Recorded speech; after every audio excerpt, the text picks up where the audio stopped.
Olá, este é o seu canal A Igreja e a Boa Gestão. Nos episódios anteriores do direito religioso, temos falado aí sobre o Estatuto Social, sobre o que o Código Civil tem tratado sobre isso.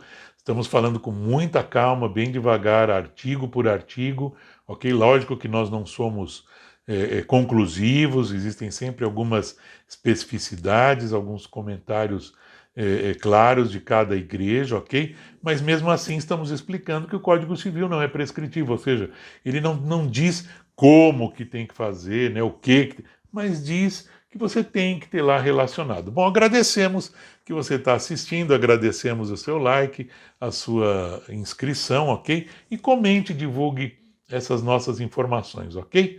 Então nós paramos lá no artigo 50, dando continuidade agora.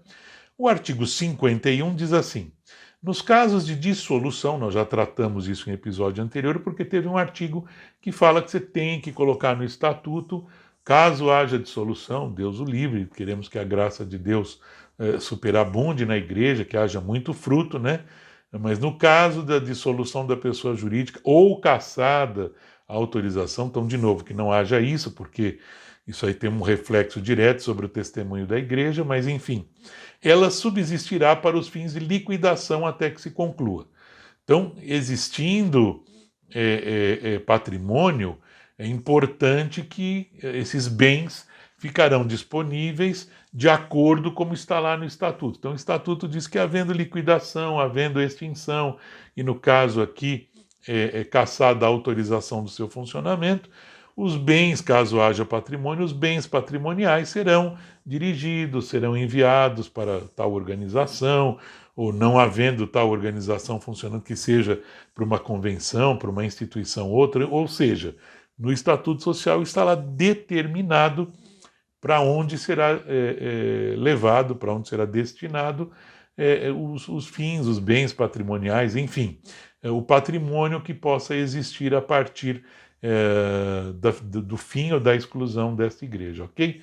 Em alguns casos, cita-se quando há cisão da igreja, que o patrimônio sempre fique com o grupo que ficou mantido na doutrina, com o remanescente, costuma-se dizer, com o remanescente fiel.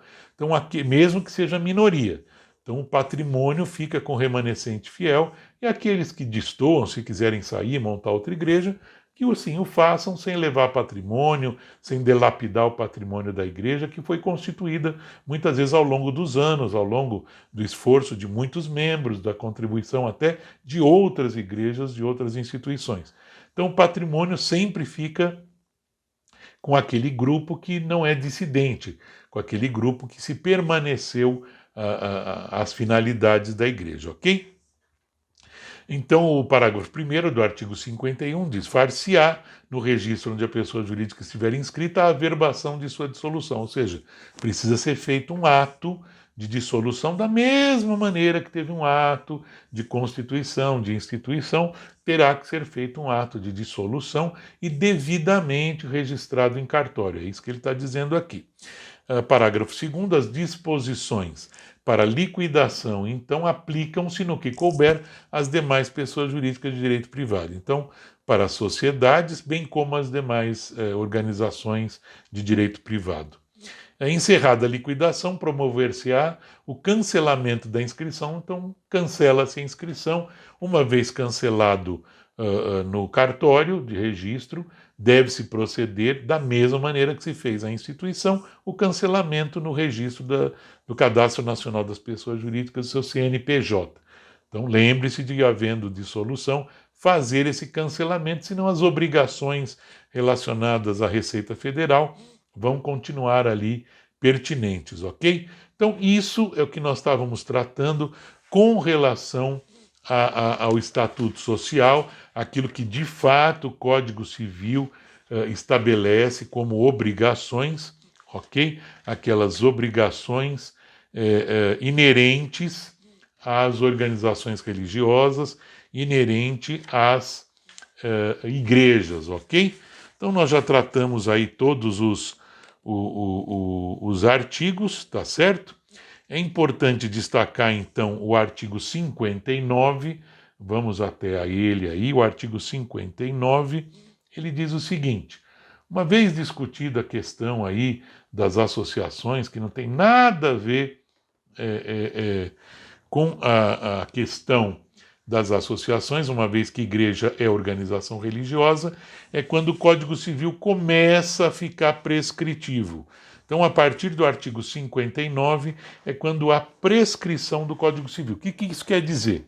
É que até então ele falou: você vai dizer como é que as coisas funcionam, quais são as regras, qual é o modus operandi, qual é a forma de funcionamento, ok? Agora, a partir do artigo 59, o Código Civil vai fazer algumas exigências que precisam estar lá no seu estatuto. Então, o artigo 59 diz assim: compete exclusivamente, então privativamente, à Assembleia Geral. Então, isso só pode ser feito mediante uma reunião ou um ato, né, com a Assembleia Geral organizada. Então, quando se falar de destituir administradores, quando falar de alterar estatuto, isso só pode ser feito privativamente em Assembleia Geral dos seus membros.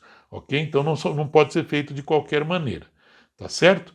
Então, ele diz lá no seu parágrafo único que para as deliberações que se referem ao inciso 1º e 2º deste artigo é exigida a deliberação da Assembleia especialmente convocada para este fim, cujo fórum será estabelecido no Estatuto, bem como os critérios de eleição dos administradores. Então, no Estatuto tem que ter um quórum, então ele não está dizendo qual é o quórum, tem que ter um quórum, mas que tem que ser uma assembleia especialmente convocada para este fim, do artigo 59, ok? Estamos falando de destituir administradores e de alterar o estatuto, tá certo? A convocação de órgãos deliberativos, artigo 60, far-se-á na forma de estatuto, está escrito lá como é que ele vai ser convocado, só que garante a 1/5 dos associados o direito de promovê-la. Então, quando você fala aí de estabelecer a Assembleia Geral, 1/5 dos membros poderão solicitar a realização de uma Assembleia.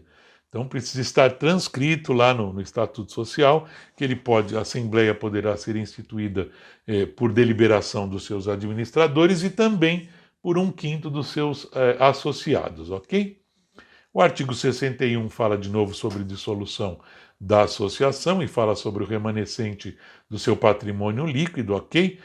Ele cita aí, no caso, se forem deduzidas frações ideais, etc., mas ele está explicando aí de novo alguma questão relacionada a patrimônio, ok? Parágrafo 1º está também explicando um pouquinho sobre isso, por cláusula do estatuto ou no seu silêncio, se não tiver transcrito, por deliberação dos associados, podem estes, antes da destinação do remanescente referido nesse artigo, receberem restituição atualizado respectivo valor, as contribuições, etc, etc. É muito complicado. É ideal que no estatuto, então, deixe muito bem claro que esse remanescente tem um destino próprio e não é a restituição para os seus membros, ok? Então, na cláusula do estatuto ou no seu silêncio, pode deliberar que será distribuído. O ideal é que não se distribuam bens patrimoniais, bem como não se distribuam problemas, não se distribuam débitos, né, inerentes à igreja.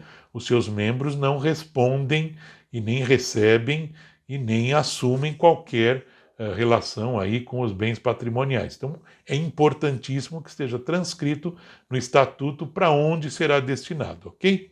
Não existindo no município, no estado ou Distrito Federal ou no território, parágrafo 2º, em que a associação tiver sede de instituição nas condições indicadas neste artigo, o que remanescer do seu patrimônio se devolverá à Fazenda do Estado, do Distrito Federal ou da União, ou seja, será enviado à Secretaria da Fazenda ou, se houver alguma legislação estadual que assim determine, este remanescente patrimonial, não tendo uma destinação, ele se destinará então a um órgão, enfim, que a legislação estadual determinará, ok? Então, atenção, que hoje nós falamos aí sobre algumas prescrições do que trata, que é privativo em assembleia e quais são as orientações quanto ao quórum mínimo para estabelecimento dessas assembleias. Então, cuidado, porque ele não diz mais nada em relação a isso, tá certo? Ele não comenta mais nada com relação a isso. Então, é importante que você também não se embanane aí, não se misture alhos com bugalhos, não deixe a coisa muito complicada, que no final você não vai conseguir operacionalizar administrativamente a sua igreja. Então, com isso, a gente abordou aí os artigos mais importantes no que concerne a estatuto social e nos acompanhe, continue conosco assistindo, dê o seu like, contribua, né, faça seus comentários e divulgue. Muito obrigado, que Deus abençoe a você e continue nos assistindo. Forte abraço. Até logo.